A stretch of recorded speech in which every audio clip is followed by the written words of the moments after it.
Bonsoir, et oui, je sais que vous l'aimez bien, la petite Lisa Agdil. Chaque fois que nous passons ce clip un petit peu ténébreux, les lettres arrivent en rafale pour demander chez qui, comment, où elle a enregistré. Alors je vous remontre son compact qui est paru chez RCA BMG. Ok? Alors, ce soir, dans Jazz 6, c'est Martial Solal.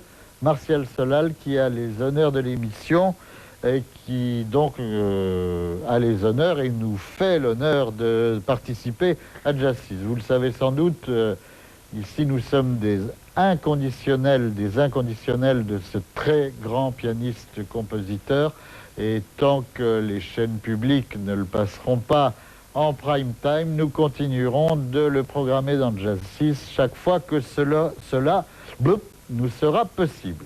Alors ce soir, nous allons le voir filmer l'été dernier à Jazz à Vienne 97, en compagnie de Gary Peacock à la contrebasse et de Paul Motian à la batterie. C'était le programme Solal de l'été 97. C'est un très beau concert, même si nous lui préférons celui qu'il avait donné l'année précédente à Jazz à Vienne, en compagnie des frères Moutin. Bon, alors avant d'en arriver à la musique de ce soir, j'ai pas mal de compacts à vous présenter. Il y a une bonne nouveauté, si vous avez un petit peu de pognon dans le portefeuille. Alors, tout d'abord, Eric Dolphy. C'est paru chez Warner Jazz dans la série Les Incontournables. C'est une compile des années 60 à 64 et c'est admirable. C'est comme une très grande bouteille de Bordeaux.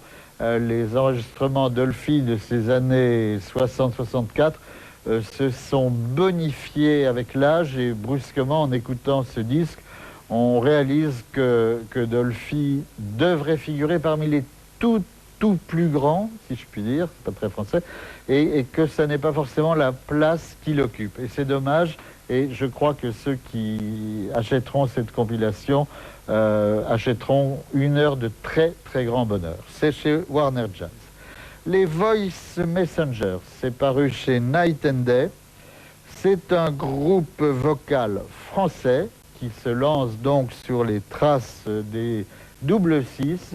Ce sont de jeunes et talentueux chanteurs. Ils sont 11. Donc quasi le double des double six, qui eux travaillaient en recording. C'est Thierry Lalo, le pianiste Thierry Lalo, qui dirige ce groupe, qui en écrit les arrangements. Et la plupart des paroles sont écrites par une jeune dame qui répond au nom de Cécile Rigazio.